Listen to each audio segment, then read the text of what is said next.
Look, I get it. Comic books are way too complicated to understand. Hello and welcome to the TheRelaxedMovement channel, where I like talking about comic books among other things. Here's a story you might be familiar with. You're a kid, you love Marvel movies, you like seeing all these superheroes on screen, but then you're like, hey wait, I haven't read any of the comic books yet. So then you try and read some of the many comic books relating to both Marvel and DC, only to realize that, wow, none of this makes sense. Comic books in general can be really intimidating to the average person if you aren't already in the know or know a lot about these characters already by a extensive amount of research. And I think that's one of the reasons why more people don't read comic books. It's just too much work to put into it. Like Spider-Man is at issue 900. You don't want to read 900 issues just to understand the newest one.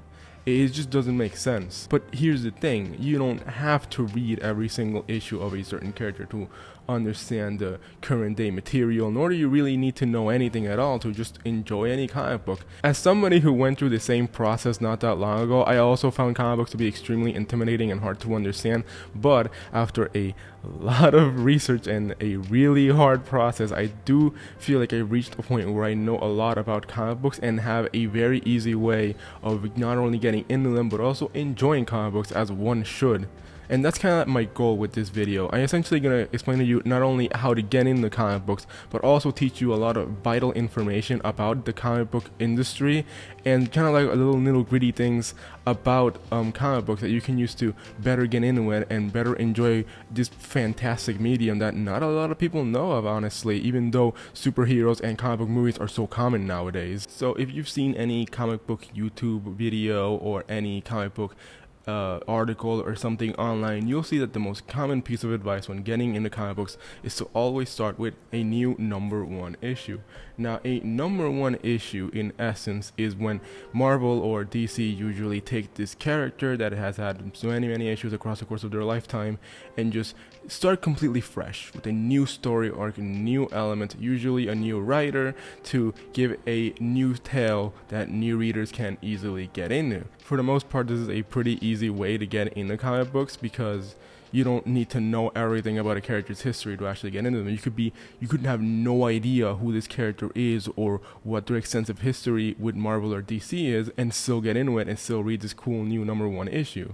And this is true. However, I feel like there is a lot of vital details or things that should probably influence which #1 issues you pick up, or even like a better understanding of what a #1 issue is. So let's start off by establishing a very vital thing about comic books, and that is what I call a comic book series.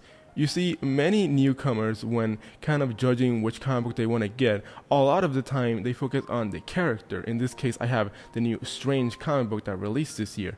But even though the character is usually the thing associated with the comic book, it's not the thing that should decide the quality of it. Because yes, there have been 900 issues of Spider-Man over the years, but that doesn't mean that every issue is created equal, if you know what I mean. A lot of the times, this long line of comic books can be divided into multiple series handled by multiple different writers. For example, Spider-Man was written by Dan Slott from 2016 all the way up to 2018. That line of comic books written by Dan Slott is called the Dan Slott run because that's the writer who wrote it. Similarly, in 2018, Nick Spencer took hold of the character, and the line of comic books from 2018 to somewhere around 2020 is called the Nick Spencer run because that's the writer who wrote it. And recently, you have the 2022 Spider-Man run written by Zeb Wells, which I've already made a video on. So why am I pointing this out? Why am I pointing out that characters throughout the course of their history have multiple series depending on which writer writes them or what creative team is behind them? And well, that's because usually every series can be considered their own standalone thing. Yes, they take place in the same continuity. Yes, they take place in the same universe. And yes, they have the same character throughout the whole thing. But you can read them individually and read them as if they were their own little comic book series. Let's take, for example, the character of Captain Marvel. Over the years, Captain Marvel has had a variety of series. There's the 2012 series, 2014 series, 2017 series, and 2019 series. Now, yes, all 4 of these series take place in the same continuity and follow the same Captain Marvel. However, all 4 of them can be read as 4 distinct little series because of the different writers. The first 2 are written by Kelly Kelly Sue DeConnick. The third one is written by Margaret Stoll, and the fourth and currently running one is written by Kelly Thompson. Now, here's the thing about these comic books. Even though they're the same character, every writer gives their own spin on what the character is like. So Kelly Sue DeConnick's version of Captain Marvel is going to be slightly different to Margaret Stoll's version of Captain Marvel, and hence can be read as if there were their own little version of the character. Think how Tobey Maguire, Andrew Garfield, and Tom Holland are three very different characters, yet they're all still Peter Parker. It's kind of the same thing in comic books. Depending on which series you read and by which writer, you'll find that each character, kind of acts a little different, plays a little different, and that's because each of the writers give their own spin on it. And I think it's really important to acknowledge this before hopping into any random old number one issue, because the writer will play an important part on why the issue is like this. Not all characters are definitive the way they are. Peter Parker won't be one way for all 900 issues. Batman won't be just one way for all 1,000 plus issues of his series. Everything changes depending on who the writer is, and it's also important to know that you don't need to know anything previously, because each new series is like its own self-contained thing. It's like its own little TV show or movie that is disconnected from the rest. And yes, you will see occasionally they make references to things across the character's history. However, the books usually make it very clear what you need to know to understand in the moment, and even if you don't have a great idea of what they're talking about, there are tons of websites and YouTube videos on the internet that are more than ready to explain things to you that you might not understand. So that's what I think is the best way to get into comic books in regards to individual characters. You might still have a lot of questions in regards to the universe or the world, because a lot of things have happened in both the Marvel and DC universe over the years, especially in regards to event books. As for example, I have over here Secret Wars, which is one of the biggest Marvel events to happen in the last 10 years. Now, understanding these events is a pain in the ass,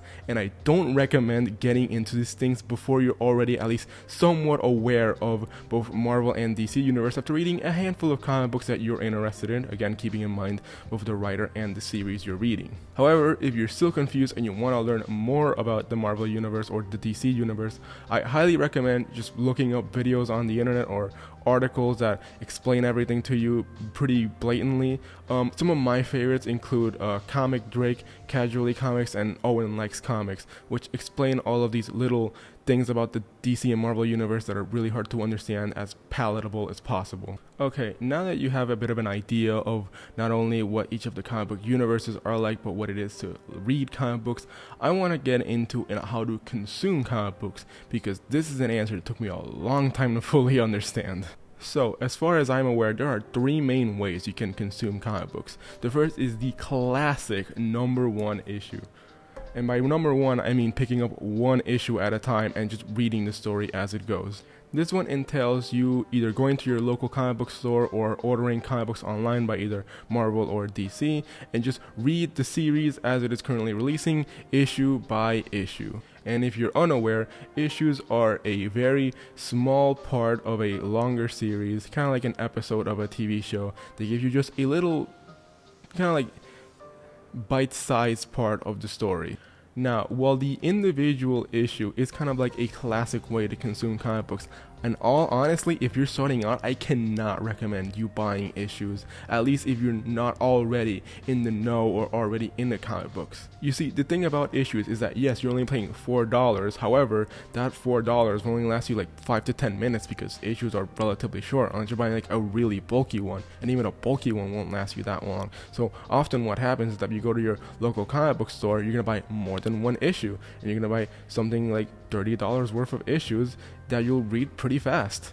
Honestly, the act of buying issues and the best way to do it is a topic for an entirely different video, but for now, it's important to keep in mind that you really shouldn't buy issues, because often you're gonna end up spending a lot of money for a series you read over time that you might not even be that super into, and it's just not very cost effective. Now, this leads me into what I think is one of the best ways of consuming comic books, and that is the trade paperback. Already, it is a much better bang for your buck than just buying an issue. You can usually see these things retail in bookstores or even local comic book stores for something like $20 to $30 basically, and they compile multiple issues from a single series. For example, I have here Batman Year One, which compiles the 4 issues of Batman Year One in one complete book, so you don't need to buy each of the individual issues to get the whole story. Trade paperbacks in terms of physical media is the best way of consuming comic books. It's cost effective, it's easy to consume, it has one complete narrative, and if you're just starting out, it's especially great because you can just buy a trade paperback of some of the best comic books out there, like Batman Year One here, for example, and just enjoy the whole story in one go. You don't need to buy each of the individual issues or go through the effort of finding them. It's just all here in one big package. Now, even though trade paperback seems like the best way to consume comic books, there is one kind of secret new way you can do it that I think is by far the best way to read comic books, and that is none other than subscription services. So both Marvel and DC have their own little subscription service. Marvel Unlimited, which for $10 a month you get access to literally almost the entire library of Marvel, and then there's DC Universe Infinite, which for $8 a month you get almost the entire library of DC. Now, this is a huge bang for your buck. If you're just starting to get into comic books, you can pay half of what one trade paperback costs in exchange for the library of an entire publisher. It is extremely good. In my opinion, it is an extremely good deal, and it is what I use to primarily get into comic books. This isn't sponsored or anything, by the way. It's just me pointing out that this is a great way of doing it. Yes, subscription services might not be the same as reading with an actual book in your hands, but in terms of cost effectiveness and the amount of content you get, this is by far the best way of doing it. You want to read a comic book from Marvel? Boom, just open the app, search for it, and you can start reading. Want to read a comic book from DC? Boom, open the app, search for DC, wait for it to load for 30 goddamn minutes, and then you can start reading. Now, with all of this, you might still have a few questions of where is even like the best way to start specifically, and for that I might guide you to the internet. If you're into a specific character, you just look up that character's name, and then after that you put best comics, and then you'll get a bunch of different series of that character that you can start reading, and then you can like read the plot synopsis or see the writer and see the reputation, and maybe see if you want to pick that one up, then buy a trade paperback or use one of the streaming services and just start reading that one. No knowledge of previous events necessary. Now, I still want to point out a few little things before I wrap up this video, and I'll just go through them real quick. First of all, it's important to know the difference between a mini-series and an ongoing, which is pretty obvious, but it's not always obvious when reading the book itself. A mini-series is a series with a predetermined number of issues and a conclusive ending. DC does a lot of these and usually has a lot of great comic books in that department. Ongoing series, on the other hand, is a series that starts with the number 1 issue and will keep going until whenever the publisher feels like ending it. Marvel does a lot of these. Marvel and DC aren't the only comic book publishers out there, believe it or not. There are a ton of comic books publishers, like this one over here, The Wicked and the Divine by Image Comics. Now, there are tons of indie and kind of like slightly bigger comic book companies publishing stuff. You have Image over here, there's Boom Studios, there's Dynamite, there's Aftershock, AWA. There are a ton of comic book publishers out there that, while not as popular in Marvel and DC, I definitely think it's worth at least checking out some of their comic books. In fact, a lot of the comic books they publish ended up becoming big franchises, like Image published Spawn and Invincible, and Dynamite published The Boys, which is a great Amazon series. Comic not so great though. It's a bit harder to find these ones, but if you can find just a handful of these series by indie publishers, you'll really be supporting the comic book industry, and hey, you're gonna get a lot of great stories too. And lastly, the last thing I want to let you know with this video is that often I see on the internet when talking about comic books, people often talk about just kind of comic books for like the shockness factor or like the wow thing, because often you see people in comic books talking about like, wow, can you believe that in the comic books Batman died but not really, he went back in time, and then Nightwing became Batman but then Bruce Wayne came back for some reason. You know what I'm talking about, like people just talking about like things that happen. However, I feel like often people forget that comic books are like a medium that you're supposed to enjoy and, you know, read and feel some sort of emotion while reading them, and that's kind of like what you should do when reading comic books. Don't get in the comic books expecting to read a lot of really wacky stuff, a lot of weird things that happen that people talk about on the internet, but instead just read a story written by a writer who wants to tell one. And I think that's kind of like the beautiful thing about comic books, is that they are another great storytelling medium. if you want to check out comic books and you want some of my recommendations, some of my favorite comic books that I think are great to start include Batman Year 1, Ultimate Spider-Man, Hawkeye 2012, Life of Captain Marvel, and All-Star Superman. So that's gonna be it for this video. Do you have any recommendations for reading comic books or tips that you want to let me know of?